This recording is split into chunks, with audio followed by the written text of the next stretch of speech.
question becomes, how do we put all of this together into something that is usable by AI, not owned by everyone, kind of, yeah, so that's kind of the idea behind the AI Commons.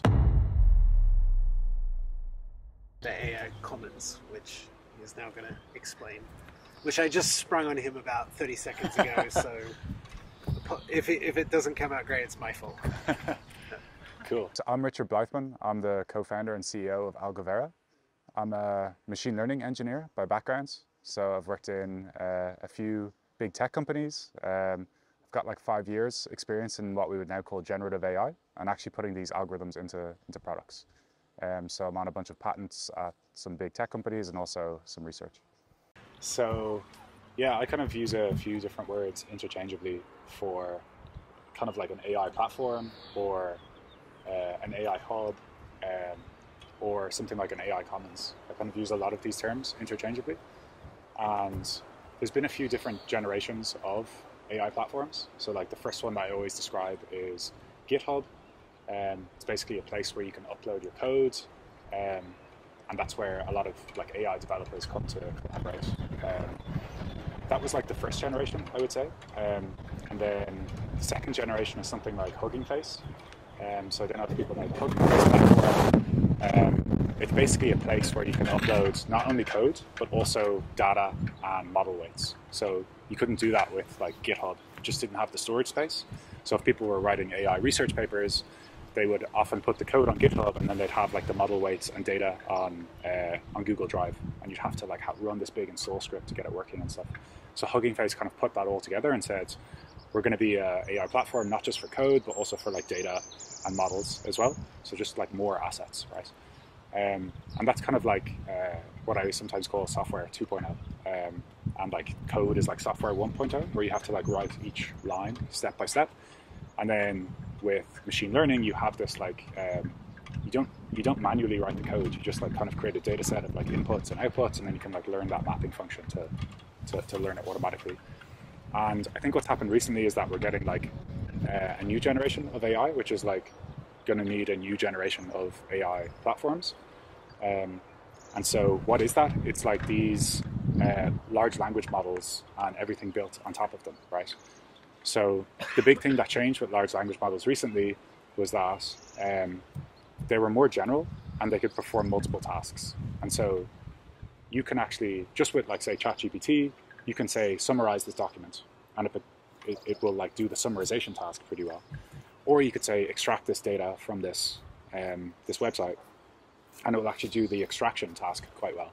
That's actually a very new thing. Like even a few years ago, you would have had to like train a separate model for summarization and then train a separate model for extraction. And now we have these models that are just like general purpose. And so it makes it really easy to build these kind of complex workflows or like complex pipelines.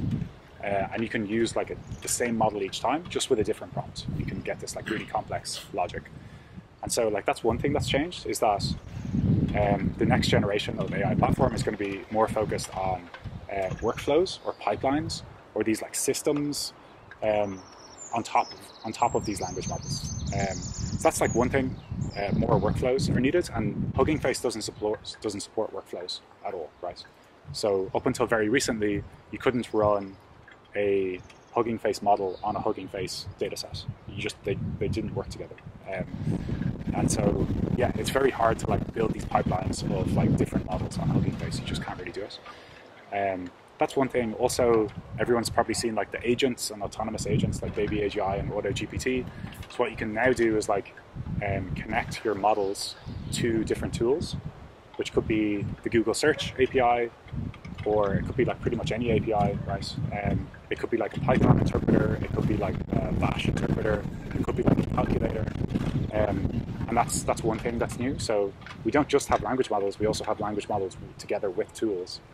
And then also like with prompts, and then even you can get language models to like write to memory now and store some of the previous conversations, or you can get them interacting with like knowledge bases, for example. And so what we're starting to see is like in the second generation, the language model was the entire system, and now the language model is just one component of a larger system, which also includes like tools and memories and knowledge bases. And so we're starting to build these like more complex apps and systems around these language models, and you just can't store those on Hugging Face at the moment. So I think that the next generation of an AI platform is going to like need to take into account these like agents and assistants and stuff.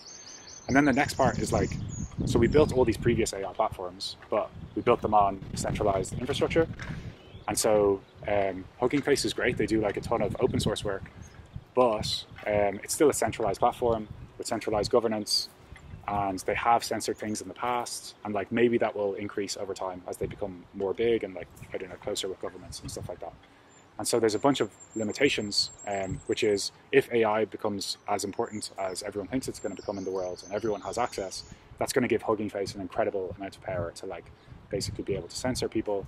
There's other problems with Hugging Face as well, like it doesn't give ownership of the assets that people upload. So it's open source and you can like upload stuff, but you don't get any rewards for that. So you don't get any ownership. And what Hugging Face actually do is their business model is to like sell services to big organizations. And so they use all of the assets that their users have uploaded to the hub, and then they don't reward them for the people who created those assets, right? So there's like a bunch of stuff we can do better than the previous generation of AI platforms. And then AI Commons is kind of, it's this idea of having this like shared infrastructure. So Commons is like common infrastructure for everyone to do AI.